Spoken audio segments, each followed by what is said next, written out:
what you're going to? Something that happened across, was it the weekend? So are you guys all familiar with the brand Corteiz? Yeah. Yeah. I can't lie. Go on. I saw everyone talking about it on the weekend, and I was like, "What is this?" Fair. And then I saw the Donny. Yeah. Clint, and shout out to him. Like, shout out to him. I know of his things by seeing people wear it. Yeah, I've seen people wear his stuff, but I just didn't know what it was called. Yeah. So yeah. So he did a jacket swap. So he's got 50, I think it's 50 limited pieces of this Bolo jacket, which is a line of jackets that they released. And the rules were, meet at this certain location, 50 tickets, and you need to swap. When in Grove. So I saw H there. Robbing the Utes. No, don't do that. So yeah, come with your designer jackets, so your North Face, your Supremes, your Moose Knuckles, whatever. Yeah. And to win your chance to possibly get this limited jacket, but you have to have one of those jackets on, and then they'll pick at random whatever from those people that got the tickets, isn't it? So you got people in the line, like my man's checking, authenticating the jackets, making sure they're proper North Faces. Some people turn up with their jackets that weren't puffy enough. I said, no. Didn't have enough feather in it. One Donny came with like a Benja. He's like, nope, I'm not swapping for black-owned brands. You like trying to rub out my brothers, which I think know that's amazing. I know some people laughed at and like, right, this ain't the civil rights movement. But I find that dope. Nah, that's amazing. I find that dope, innit? So that's amazing. People come in with Monclairs, you know. And there's a photo circulating where my man's sat on the jackets, and you can see all the different brands and stuff. Yeah. So the speculation at the time was that they were going to give the jackets to charity. Obviously, before people got anything confirmed, everybody's giving their opinions. We'll give our opinions online, so it is what it is. A lot of people saying, "Ram, you lot have got finesse because you're going to go over there and he's going to sell these jackets on Depop, and you know, how dumb are you to like swap a North Face for a Corteiz jacket?" But if it's limited edition, you know, and we can kind of pick the value. We live in a reselling age, innit? Yeah. All these none of these things are worth the price they are. Yeah. They're just worth whatever people are willing to pay, innit? At the end of the day. Like, I know some high-end stuff, they have a markup because it actually is better quality. But not absolutely. For £1,400 or a bag, like, put on a goose, and I'm like, I get it. You bought a North Face jacket, you understand it, like, you know. But if my man is able to maybe do a middle finger to the big corporate brands and also kind of align himself on their level. Now, this is small, obviously it's guerrilla marketing, but you were able to convince people that your jacket is worth swapping their Canada Goose, their North Face, their whatever for. Yeah. Their Supreme jacket, limited edition jackets for yours. You're aligning yourself on that level, innit? And then I've seen over the last few years that a lot of these bigger brands are like leaning more towards streetwear. A lot of brands that didn't really want man wearing their stuff. Yeah. So I kind of like seeing the man them. I like being in London and seeing a lot of people wearing Benja, seeing people wear Trapstar, seeing people wear Corteiz. You've got Skits has got Capsule and stuff. Like, other brands that are probably missing out and stuff. But it's nice seeing that because it comes from us, it's by us, people that understand it, you know. And the quality's there. Like, Benja's quality is amazing. Customer service fantastic. You know, the best. I couldn't say more things about them. The best. You know, insert ad here. You know, listen, like, shout outs them, man. Certain brands deserve shout outs with how they deal with their customers is very important to me. Because I'm going to spend the money anyway, but there's a nice feeling to spend it with us, but also not because it is just black owned. That's an add on. The quality is good. The garms are banging. All the other things that like tick the boxes in your high street. Like if you go to like we always joke about like going to Zara and like being in the shop, and the customer service in some places can be fucking shocking. But we keep going back because of the price point and maybe the ease, whatever. But you have things like this where no, they actually do what we want, and the quality is good, and the prices are competitive, isn't it? Yeah. So yeah, I like seeing it. Like I'm happy that he's committed to giving the jackets to the homeless. Some people are like, oh, why didn't you just sell the jackets and use those proceeds to buy like Primark jackets and then give the money to organisations? But I think it's kind of wavy that like there's a homeless brother out there that might be wearing a North Face. And as I was saying earlier, some of these jackets are actually of top end quality. Yeah. People are going to be out. Like I came here today, it was freezing. I've got a jacket on, but it was still cold. Yeah. If you sleep outside, you need to be as warm as possible. Yeah. And that person, a lot of us don't have we have these items because of consumerism. We have maybe 3 and 4, 5. Some people have loads, innit? That person's probably going to get the true wears out of it. Like that, whatever couple £100 that jacket costs. Anyone with a goose is gonna wear it till it's done. Yeah. You know. Anyone with a Canada Goose will tell you, that first of all, that shit is for like skiing, bro. Yeah. So like, it's a different level when you put that on. But we love drip. It's an investment. We turn anything into drip. Yeah, it's an investment. Like, and especially if it's authentic, you can tell the difference, and it, like, you know, it serves its purpose in a way where, like, you know, you kind of obviously, like, Canada Goose, they get lots of flack. If you go outside the Canada Goose store, there's always people campaigning. Someone might dash paint on you. Yeah. Didn't they stop that actually? I wasn't surprised with the stop because that's a couple months ago I went down there and they were still there. There were people If screaming. I go to buy a jacket, Chrissy, and you pour paint on me, we're fighting. Yeah, you gotta wrap them. Yeah, we're fighting. Like, I'm not gonna pretend like they maybe aren't some valid arguments, but allow me, man. This is drip. But that's their cause. That's not what you've spent your money on. You can say I'm complicit, whatever, and that. But the sole individual, we will fight in it. At the end of the day, how much I may agree with you, we're gonna fight. Yeah, and at the end of the day, what he's done is like, well, you can critique it all you want, but have you done the work? No. People are always talking about what you should have done, but he's done something that is a good cause. Yeah. You know, like, help where you can, innit? Like, I always feel sorry for the homeless the most when it's this cold. Yeah. Bro, we ignore these people all the time, bro. I complain about, like, my house is kind of cold today. Imagine, and your house is outside. Imagine your house is outside and it's cold all the time. Do you know what I mean? Like, there was one time I had the opportunity to go to a homeless shelter and give a coat. It's only because there was like a deal that Sports Direct was doing where you can buy a puffer for like £1. Sick. I didn't even know that happened. That's dope. Yeah, it was a glitch in their system, but I took advantage of it. Like, and I was like, I work right by a homeless shelter. Someone is in need of this. Like, there's always people that say that, oh yeah, well, you should have done this, but he's given coats to people that need 50 people indeed. Also, consumerism is killing us. Like, it wouldn't surprise me, like I was saying earlier, if some of those people have like 4 and 5, 6 jackets. Yeah. You can't wear all of them at the same time. You also, now we feed the need of like my brand and you get one, but we also to give away that one to someone who's probably going to get more use out of it, you know? And it's like an extra part of the conversation where you look at like the social currency that comes with a lot of these brands, isn't it? And because I know what it was like when I was working in retail and you're young, you're single, you live alone, and you don't really have much responsibility. You have more disposable income and you start being more invested in your appearance and stuff. And I saw how I was dealt with when I went for a period where I never wore the same shoes twice. I had a different pair of shoes on every day. You're moving like Damon Dash. Yeah, like drip all the time, whether that's baseball jersey, I'm buying Mitchell & Ness stuff. My original was working in size. I'm working in a shoe store so I can get this kind of trainers. So, and I'm out loads as well. You're enjoying your single life as well. So I noticed how I would get treated when you turn up at a venue and you walk towards the door and people see your appearance, or chatting to women and they look up and down and like that played a part. There's been times that's helped me over the line just off the fact that man's got fresh kicks on. It sounds silly, but those things play a part in it. So, but people, as I always joke about these like younger lot, like, oh, it's mad. Everyone's in this. It's because there's a social currency that's attached to it. There's the cool factor. People deal with you differently when you've got all these brands on. It's like people more like they see you more. You should donate your coat with 100 million pockets. That jacket's wavy. I got really that jacket. I knew you were warm. Yeah, that jacket. That was like, you know, the jacket's so warm. It's like it has to be severely cold for me to wear it, because when it's not that cold, if I wear it, I'm sweating.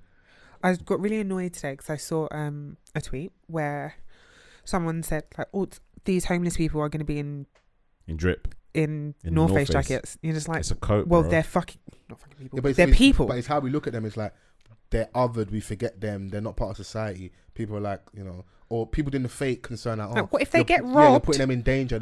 You know what you have type of person you have to be to rob someone that's homeless. Yeah, that's crazy. Not saying that they probably don't have incidents, but to be truthful, the people they're probably going to be getting into scraps with are other homeless people. Yeah. That's my spot, or that's my mattress, or whatever. Like, that's my food. That will happen regardless of the jacket they're wearing, innit? So, but don't pretend like you overly care and saying that, oh yeah, they're going to get robbed. Concern, like, if we see people robbing people for their like normal people that like don't have those issues for their jacket, just a cunt, innit? And people need to really realize how close we are to homelessness. There's a huge housing crisis in this country. Like there's so many homeless people like that. Like there's not one day where I don't see a homeless person. Yeah. I'm letting you not know from now. If it gets dire for me, just have your sofa ready, bro. I'm not even. You're not saying. Oh, you said you ain't got no one to call on. Call on me. Call on me. I'll just rock out. You know my rucksack and that, and you think, this I've got bare things. I'm slowly moving in. Yeah. Yeah. So these like can rob me of my jackets and that. No. I'll come to stay yours, sir. man. Yeah, it's needed. But yeah, shout out to them, man. I like seeing it. There were some funny clips though. Like I'm seeing man climbing fences, like your prison break video and that man move like Harvey. Yeah. Every lyric I do. To get the free exchange. Yeah, like people flying the fence. One don as like, because obviously a lot of people have like the black North Face. I'm seeing people that had the purple or like this turquoise color, so they stood out. Like they'll call them, yo, come here. So man was like, yeah, I love that colorway. One don was walking towards that. No, he was walking with his bike, and they opened the lapel of the jacket, like just checking the. Like when you just see that clip in isolation, it looks brazy, like rah. They're just running down on people, but everyone knows what they're here for. Oh, so they just selected people. Yeah, people had tickets and that, but it was still selecting, innit? Okay. So go him. Yeah, listen. He's got the young kids in a chokehold, and they are the ones. Like there's a clip that I saw. And they got. I would laugh. I would have laughed if any of us in this room was in that crowd. What would you do though if you saw me with my bad knees hopping off fences? I'm calling you and I'm telling you you're I'll washed. be honest, yeah. I would tell one of the youngest to strip you up. Like, you can't hack it. So listen, I'll be honest, like in my puffer. Like don't get too close because he's got one bang. But if you can attack the knees, you got him. Yeah, you got him. That's his weakness. Yeah, if they're young, they've got it. Like, and the people like because I see a leaker talking about like he's something about being for the streets. And like because if people see the video of all the kids walking and you see all these like young like, and he's like wait there. When I turn around the corner, you lot run. And it's like, obviously, those white kids that are rocking that stuff, it comes from, we've given it the cool factor, and now they're on it as well, innit? So, some of the tracks, it wants like a bill plus and that. Like, not everyone's spending that money, innit? But, shouts out to them if you can get, because a lot of these clothes are from the same manufacturers, and they cost the cost of production compared to like the retail price is very far off. But what you're paying for is the name, the brand, the social currency, all that extra stuff that I spoke about earlier, and maybe just the attachment to a black-owned brand, and just that cool factor, innit? You see, I think what performance was Stormzy on? He was wearing Corteiz. He wore it on stage. Like those things make you shoot up. Like see George Smith wearing that stuff. And from what I've been told, I hope it is still true, he doesn't do too much of like the celeb giveaway thing. Okay. Bro, he's been putting in work behind the scenes from when he was a teenager. He's about 24 now. Yeah. So, to some, obviously, it may seem like some sort of overnight success. Yeah. Marketing genius and all of these things, but like he's had to kind of work to get to that point. You build your own network, and then from there, you branch out into your own, and you do things, and then you have moments like this where everyone is literally talking about it. Yeah. Listen, I remember the early days where everyone having Fruit of the Loom t-shirt, cutting them out and doing prints and stuff. Doing clothing is not easy, innit? So anybody that can survive in that game, more power to them, innit? So it's all about detail for me. People see the sort of overnight success, but don't see the months and sometimes even years that goes into that overnight success, or the years of preparation, the knockbacks, the times when you didn't get it right, or you didn't make any money. Like productions out there, people trying to buy stuff with Deets and that. Yeah. Do you know what? And I like supporting independent brands. And if the I always kind of like look at like the finer details of a product. Yeah.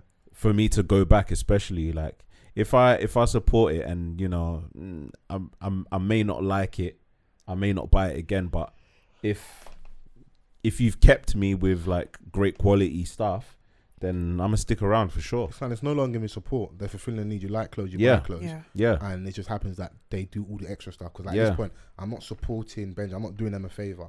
I'm a customer who fucks with the brand. It's just that, So Yeah, like shouts out to him, man. Shouts out to him. F all the naysayers and that. Yeah, man. You can tell I'm trying to get some free Corteiz by my stance, so send it on, innit? Do you know where we can go though? I just wanted to speak about shouts out to people of colour in tech and my guy. Yeah, our good people over there. They posted an article in regards to YouTube's going back to its core roots, innit? So I just wanted to share this news a little bit. So YouTube is going back to its core roots. The video streaming giant has announced that it will return to the real reason it was created in the first place, to serve as a home to creators with a focus on user-generated content.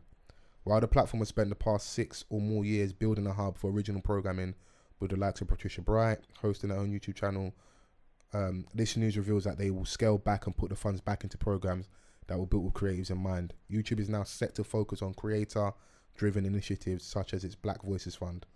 So they basically got a new fund, and there's going to be some more money for creators over there. So I'll share the article as well in the description so people can have a read. And looks like it's good news. Hopefully it's something that, actually trickles down and not just a handful of people able to eat off. But it looks like there's a fund now that's available and people can tap in and actually enjoy it and like get some the fruits of your labor in it from being a creator, because this thing isn't always easy to keep going and putting out content and and see maybe other people eat and you're not eating in the same way. So there's some things available in it. So shout outs to people of colour in tech, man. That's my guy. That's my brother right there. Yeah, no, shout out to them. Shout out to them.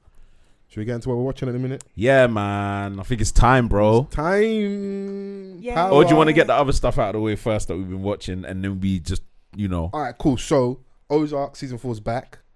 I didn't want to do it, but I binged the whole season 4. Yeah, it's only like 7 or 8 episodes. Like, yeah, I watched it 2 at a time in it. So okay. All I will say is Marty Bird, cool under pressure, nonchalant, as they would say. Different level. Yeah, emotionless. Like sometimes crazy. That's what makes you go far, innit? Yeah, it's like for what he's trying to do, he should have lost his head. He's like, at least this season anyway. Crazy. I lost my way with Ozark. I need to. No, get back on, bro. Get back on, please. I got to the point where the main character, the young girl, he allowed her to run the bar or the whatever they were doing. But then I just gave up because it's quite dark, as in like color wise. It's even shot dark. Yeah, it's very dark. Yeah, it's the Ozarks, isn't it? Come on, man. Okay. Heroin. What? There's bare heroin. They're selling mad. Heroin. Yeah. So I need to pay more attention. The son this season is moving brazy, but I also had to like factor in he's only like 14, and they shouldn't even be around all these things, innit? So because like you're letting down the family, brother. Like I didn't sign up to like be dealing drugs and money laundering. Like I want to just go to school and hang out with my mates. I saw a meme where there was a picture of Justin Timberlake back in his NSYNC days, and then someone said that I'm going to tell my kids this is Ruth from Ozark. Well, the same little blondish hair and that. Yeah, the curly bit, the curly bop. But yeah, I'm going to definitely watch that. I think I'm going to rewatch that from season 1. Yeah, watching your own, you got loads of content to get through, so you can. Yeah, watch absolutely, man. You know, I think it's just a little too short, bro. It's best. I don't want to ruin it if you haven't seen it. Yeah, bare stuff happened in those 7 or 8 episodes, but sometimes, like, don't you want that though from the get go? Just 9. And because when you have that gap of waiting for a season, and then it's kind of like I did it to myself, so I'm only one to blame it. Yeah, I did binge watch it, whatever. I can go back and watch it. I'm sure the stuff that maybe missed when I wasn't maybe paying too much attention, but.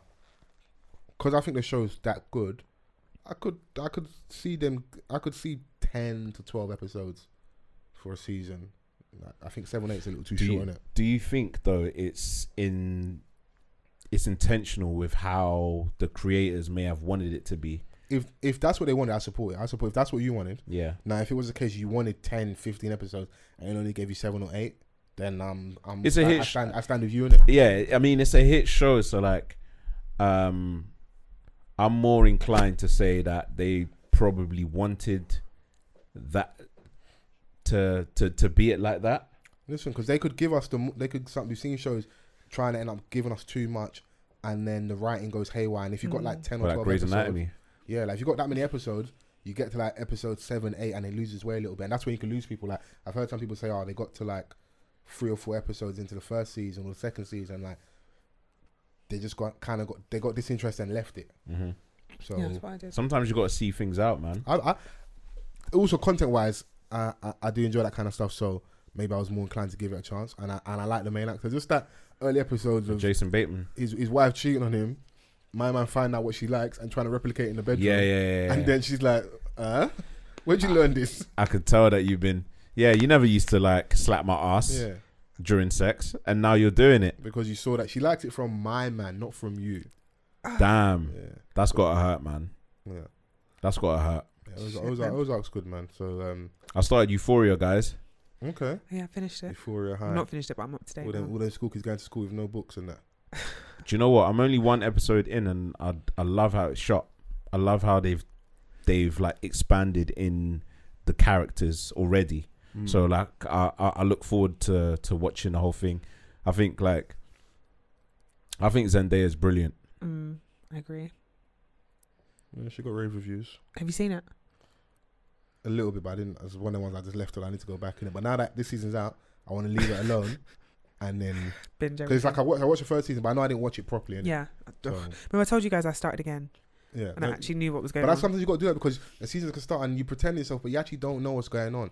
It's only certain shows where they make it very obvious what happened before they do the flashback. Yeah. But certain shows don't do that. And like, if you haven't been paying attention, you can truly be lost. It does move a bit quickly in terms of like, well, in the first episode, like it was just going from person to person. I was like, who the fuck is this? Yeah. Everyone gets there a little bit. So yeah. But going forward, most of the episodes have one person that they focus on. Mm-hmm. So it will start with a prologue or just a little like so-and-so was 6 years old when they first. And I like that they don't shy away from anything. No, it's you're in for a ride. That kind of show, they just it's in your face. Even like when they were when the black guy was having sex with the girl in the room and like he started grabbing her neck up already, and she's like, bruh, we never spoke about this. We never spoke about this. Like he took all of that from the conversation that he had prior, porn and stuff. He thought that was the thing, innit? Yeah, niggas watch porn and forget these people are actors, bruv. They start trying to try new tricks in the bedroom. Crazy, innit? But Puppet Master, I started watching. What's that? It's a documentary on Netflix. Wild. Just go and watch it. I did hear about that actually. That. Yeah, I did hear about that. Fell asleep. Johnny's lying about being a spy. And you actually get to see how easy sometimes people can be manipulated, but also how twisted other people can be to manipulate people. Yeah. Twist up. Yeah, so that's another one. I won't ruin it by go and watch it. I know people listen to this that watch that, because I know people are like, oh, you guys are just watching Power. I know, I'm watching other stuff as well. So yeah, Puppet Master on Netflix. There's a new show on ITV called Trigger Point. It's got the lady from Line of Duty, one of the main characters, and an actor called Eric Shango. Nice. One of Tom and That's Bridges, who's on there. Okay. As well. So, I think I did see him post that. Yeah. So I haven't started watching that yet, but I've been told that's a pretty good show. So that's gonna be my. I think it's a weekly watching. It comes out on a Sunday at 9:00. So which is a good slot. Do you guys watch Peaky Blinders? Yeah. That's coming out soon, or I think it might be out. I'll double check next week or I ain't got that much. But you're watching this. I'm like, bro, I ain't got that much time, so I just stick with like what you got me Sunday. Yeah, if you catch me Sunday, that's when you catch me watching most content. Yeah, midweek I just don't find I have that much time.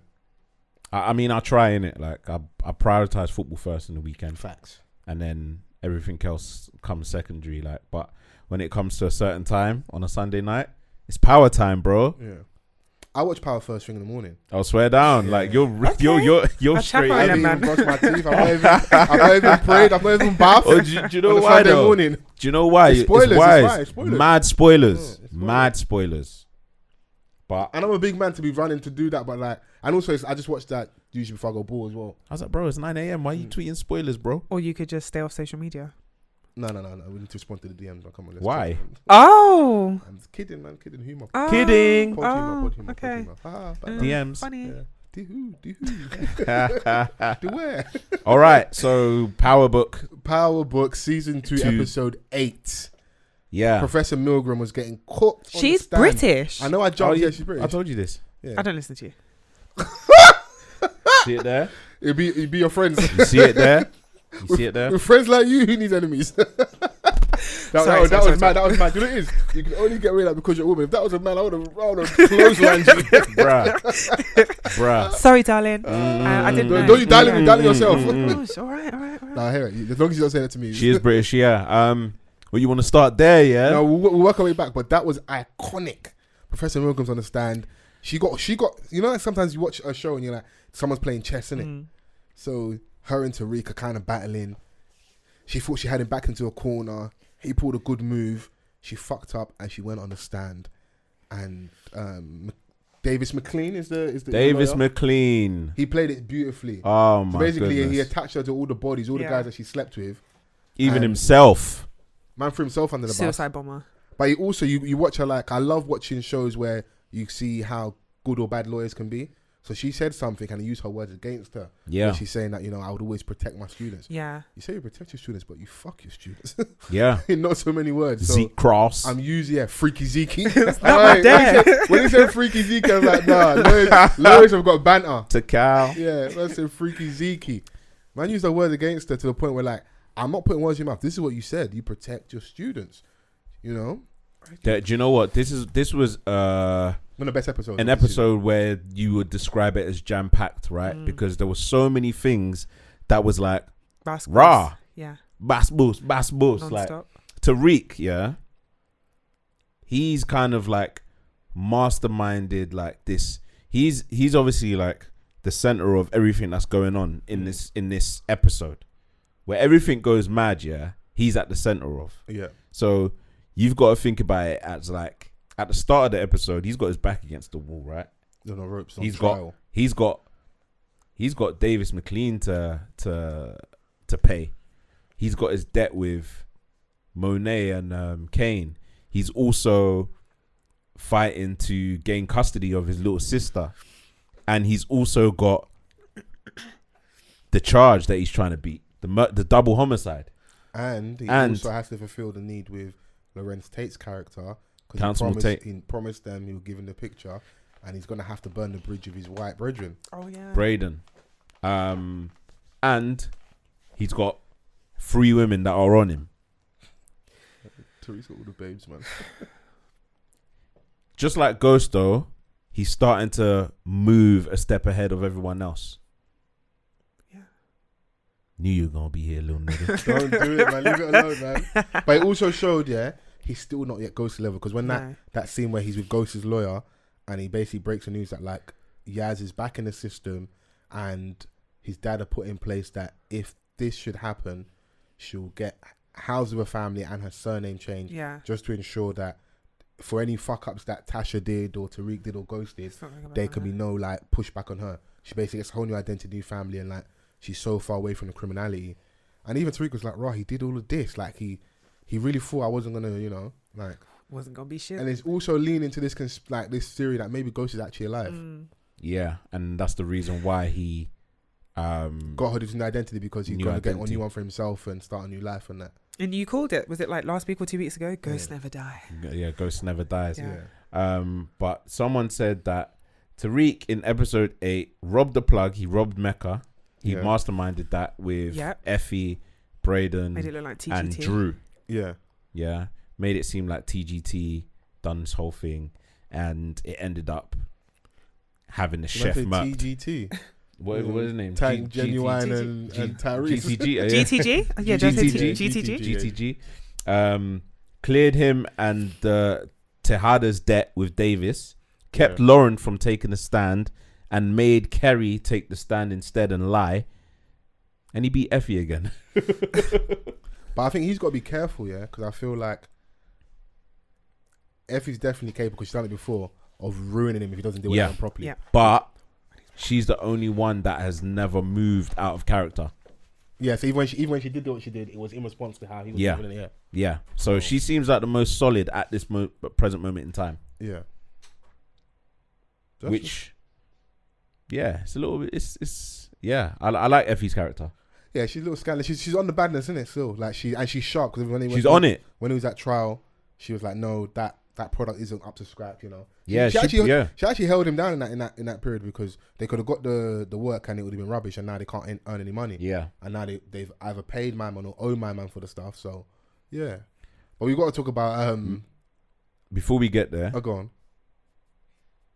Mecca has clocked, or Dante, wherever he goes by. Yeah, Mecca to the man them, Dante to Monet. Check me, Chris, if that's still running, please. Yeah, Mecca to the man them, Dante to Monet, and he got a ring. So he's really trying to push. That ring was kind of brazy still. That ring, bro. Do you see the case it came in? Bro, that's not no regular case. That came in a military case, bro. That's the kind of ring you just show, yo, marry me, man. Yeah, bro. It opened itself. Yeah, man. I don't need to get on one knee, man. Bro, like no need to get on one knee. Hold that. Hold this, man. Yeah, hold that. Hold that, man. In fact, you can't even wear it. It's that brazy. Yeah. So he's clocked. I know he knows. I think he knows everything, innit? Do you think so? With like, that's why he killed the chef instead of Kane. To play long, to be like... Yeah, he's playing a long game. And like, historically, especially in this season, we know that he doesn't have a problem bodying his own dons. So him killing the chef is nothing. Bro. It kind of keeps Kane in check, like, yo, also making him think that he's got away with it. Yeah. When really... Every other episode, I'm like, rah, he's just bodying all of his dons at random. But I think if he doesn't know, what's going to help him know is the fact who's now got the ring. Yeah. Obviously, they stole what they stole from his house. Davis McLean's got the ring. So when he but does that's sell his weakness. Monet's his weakness. Yeah, when he does sell it to go and get the funds, obviously, from what Tariq said, whoever that he sells it to, that type of ring, that information gets back to the original person that sold it. Like, you're going to see a big fight between him and... What's the dad? What's the dad's name? Oh, I forgot, man. Jesus, man. Don't do that. It's gonna cause a big fight between them lot, like Vin Diesel and The Rock. Their fight's gonna be brilliant. They're gonna go through the walls. Yeah. Do you see someone put Diana, her spilling the beans over the ether? We'll put the ether beat over it. Crazy. I was howling. This all right. This is the talking point of this particular episode. The dinner table scene. Yeah, because they should have left her alone. Should have left her alone. Especially when they set her up to go and hang out with Tariq. Because they said when they were planning what they're going to do, get Tariq to call her because she will come running. Yeah. So you knew where she was. Why are you doing all that? And I'm sorry, if you've got secrets of your own, don't out somebody else's secrets. Yeah. Because you don't know. You've been moving Buki. Someone was going to clock.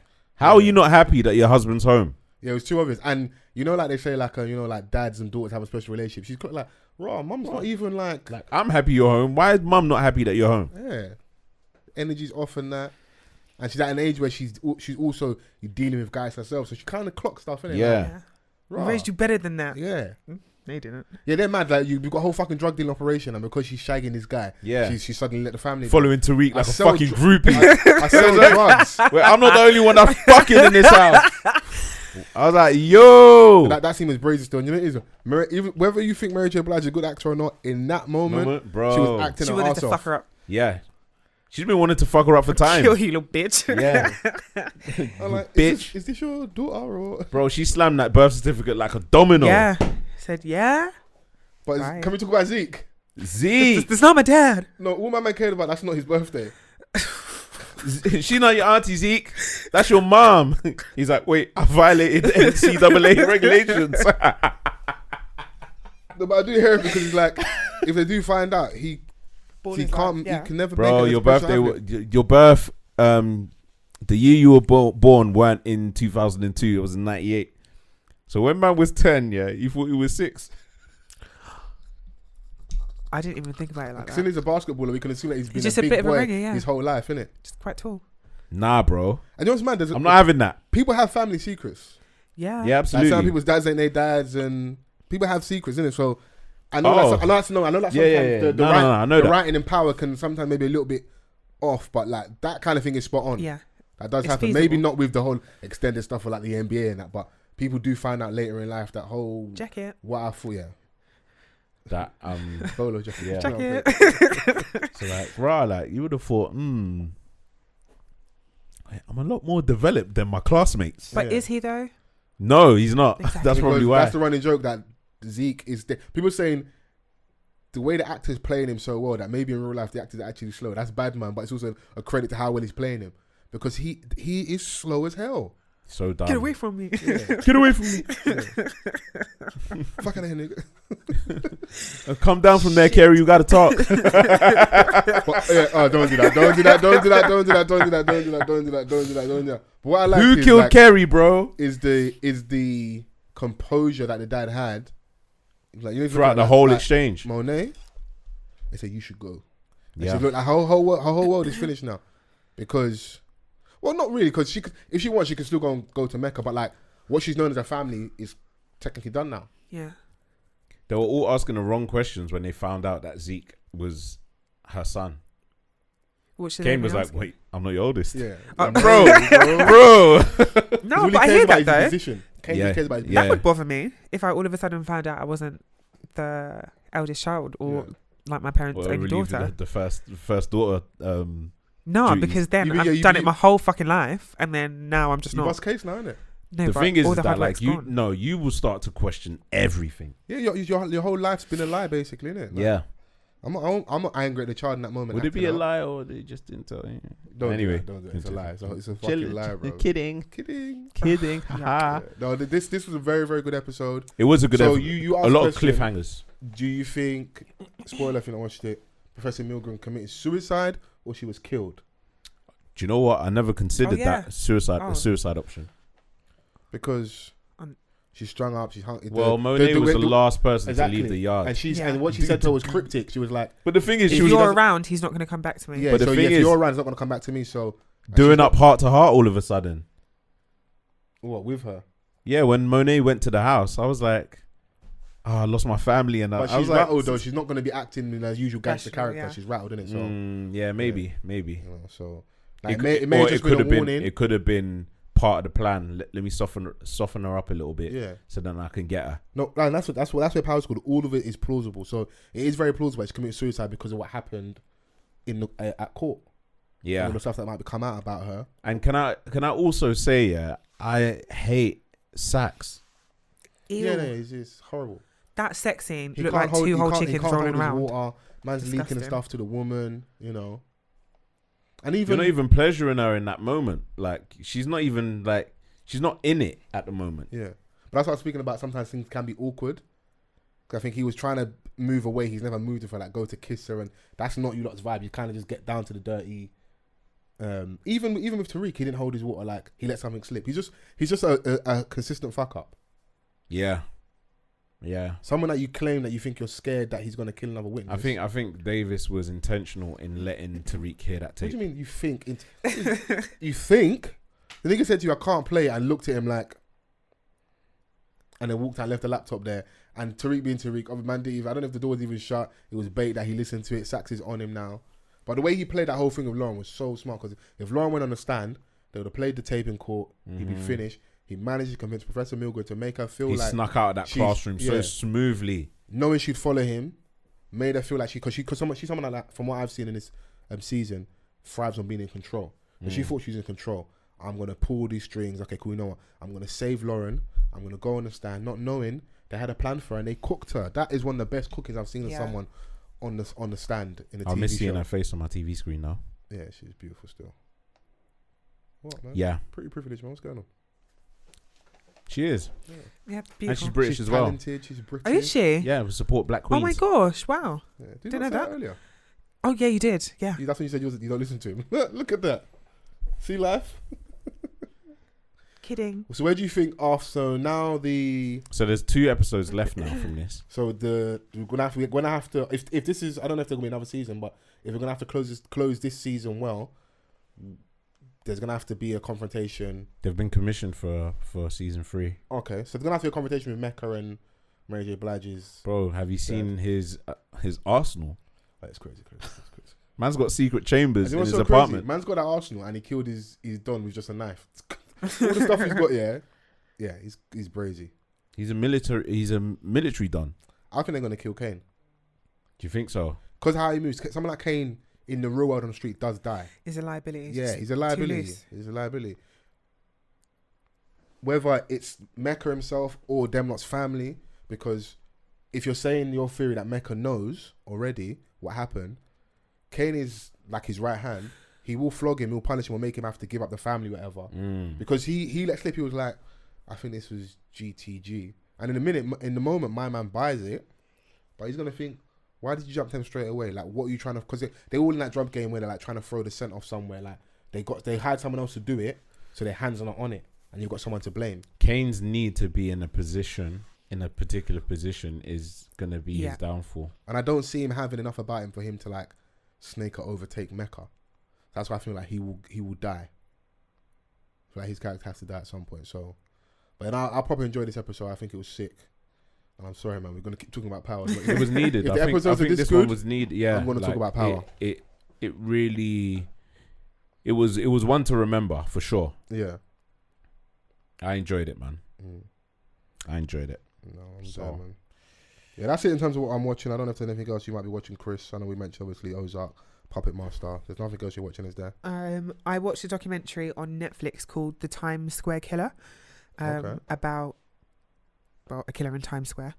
Sex workers. Yes, I've watched that same thing. Yes, very good. Very good. Trigger warning if that's not your bag, but very, very good. Yeah. And is it 70s, 80s? Yeah. Apparently Times Square was like a cesspit, like just the bottom open of sex the barrel. market. Yeah. Like live sex shows that were quite. Well, like Amsterdam. Yeah, but they said it was proper. CD, like you could go down. It was just like sex, sordidness, like, and it was open air market type of thing, like people. Peep shows, all that stuff. There was a guy who was saying that he watched a show where the woman was being not tortured. That's quite strong, but they were like poking her with needles and pins and stuff, and people liked it. Like there was a massive crowd for that. So the story just talks about, the program is about a guy who was killing people, and he'd cut their hands and head off, and then leave clothes there that weren't always theirs to kind of like bamboozle the police. And it just talks about his that story. So did he ever get caught? He did, yeah. Right. He did. He said he'd been killing for ages though when they finally caught him. So yeah, he was going from state to state, but in those times they didn't have things like CCTV, and this is what they said in the Ted Bundy series as well, that police weren't what's the word I'm looking for? Connecting. Have you not seen Zodiac? No. What's the word I'm looking for? They weren't communicating with each other with other states from state to state. Forces. So this guy could do a whole bunch of murders here and then just go to a next state. And it wasn't until years later where they were like, hold on, could this have something to do with that? Right. So it took a while for them to connect the dots. Quite a long time. The technological advancements have definitely helped police out with like the DNA testing and fingerprints and stuff. So there's people that now get caught up with stuff they did years and years and years ago. Because reminds me of the Zodiac movie, based on a true story. In America, serial killer just never got caught, and he was toying with the police via the press, or releasing stuff, and he was just a step ahead. Fuck. Might give that a watch. Yeah, I don't mind a little crime drama and that. Jake Gyllenhaal. Oh, he's one of my faves. Yeah, I really enjoy his work. Yeah, he's cold. He's very talented. No, he's cold. Okay. He's cold. Rest. Rest, man. Hey, man. Hey. Hey.